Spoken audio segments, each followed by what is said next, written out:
ایمان او د یقین خبرې وکم لار شم تورو ته د سپین خبرې وکم په ما هره ورځ الزام د کوپر لګي زه کار څومره د دین خبرې وکم ټوله شپه رنګین رنګین خوبونه وینم ټوله ورځ د یو نیازبین خبرې وکم ته زما نرو بریتونو له تاو ورکه زه به ستا په لونګین خبرې بسم الله الرحمن الرحیم د ټولو نه زیاته مننه او شکریه د دغې راغلو خلکو کومه چې دوی ولاړ دي او مونږه په کورسو ناست یو اول حق ستاسو دی چې ستاسو ډېره مننه وکړم نو ډېره زیاته مننه مفتي صاحب دی راته ژوندی شعرونه به درته څه زاړه او څه نوي ویم یو دوه درې شعرونه به درته نوي ووایم چې د یو وخت رزق په دوه نیمې دیاړۍ جوړوم د یو وخت رزق په دوه نیمې دیاړۍ جوړوم د اوبو په ګوټې خورم وړې وړې نوړۍ جوړوم او په ما مینه به واده کومه خو شرط به دا وي نه د امیل وس لرم نه ورله به والی جوړوم ما مینه به واده کومه خو شرط به دا وي نه د امیل وس لرم نه ورله والی جوړوم او ساده سړی یم رښتیا رښتیا به وغږېږم زه هغه نه یم چې خبرو له لکۍ جوړوم ساده سړی یم رښتیا رښتیا به وغږېږم زه هغه نه یم چې خبرو له لکۍ جوړوم او مفتي صاحب ته دغه دوه درې شعره ډالۍ چې یو پهلوان یو زورور ملا مې ډېر خوښ وي دی د توپ مخې ته راغلی دی خدای دې خیر وکړي یو پهلوان یو زورور ملا مې ډېر خوښ وي د بجلیګر په شانې نر ملا مې ډېر خوښ وي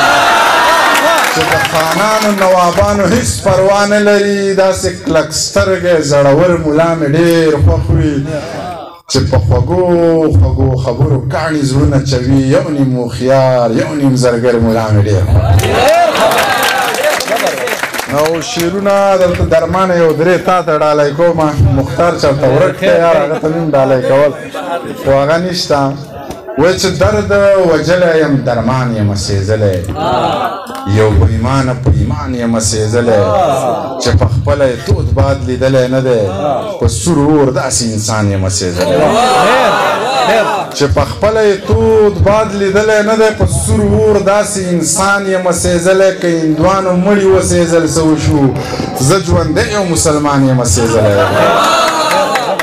که هندوانو مړي وسېزل څه وشو زه ژوندی یو مسلمان یم سېزلی اوږد سفر خوشه سړک خاموشه شپه اوږد سفر زه او هغه نه موسیقي نه څه نشه واورین موسم توده ټپه پردی موټر پارسل کاوه وار په وار ګوټو پیاله یوه خوشه سړک خاموشه شپه اوږد سفر زه او هغه اوږد سفر زه او هغه نه موسیقي نه څه نشه واورین موسم توده ټپه پردی موټر پارسل کاوه وار په وار ګوټ پیاله یوه اوف اوف توبه ای های کنه دومره رنګینه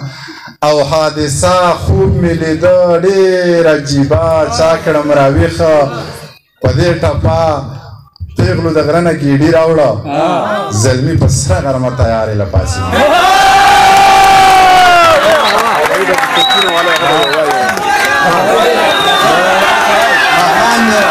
د اذان وخت دی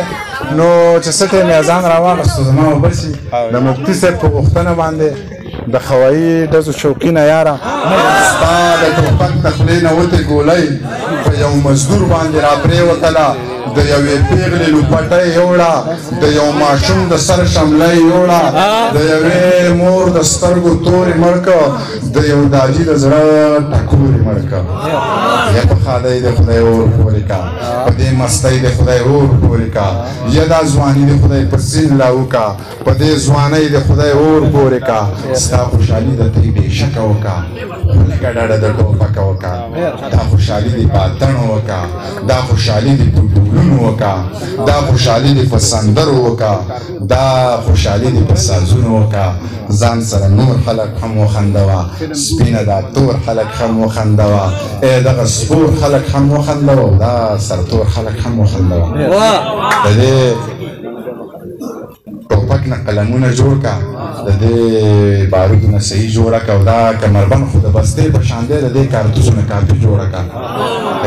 کچا کورونه ولې ورانې د انسانانو زړونه ولې ورانې دا تنکي خیالونه ولې چیرې دا تنکي خیالونه ولې ورانې د دې پټکي نه د شمله جوړه کا چرته جومات جوړ کا حجره جوړه کا د پردو کریکو نه ساز مه جوړوه خپل مازغه وچېړه نغمه جوړه کا خدا ویرونه په چا څه سره کوي نصیحتونه په چا څه سره کوي منیره ستا ځان له مازغه خرابوي ستا دا شعرونه په چا څه سره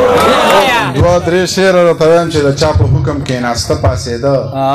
ما نه به داسې زندګي ونه شي د چا په حکم کښېناسته پاڅېده ما نه به داسې زندګي ونه شي په سیل وزمه د یارانو سره پرېږده نن دې مزدوري ونه شي چا په حکم کښېناسته پاڅېده ما نه به داسې زندګي ونه شي د بني ادمو دې په کار شي سړی خو د بنده دې بندګي ونه شي په سیل وزمه د یارانو سره پرېږده نن دې مزدوري ونه شي بې ادبي د مندر ځکه نه کوم چې د جومات بې حرمتي ونه شي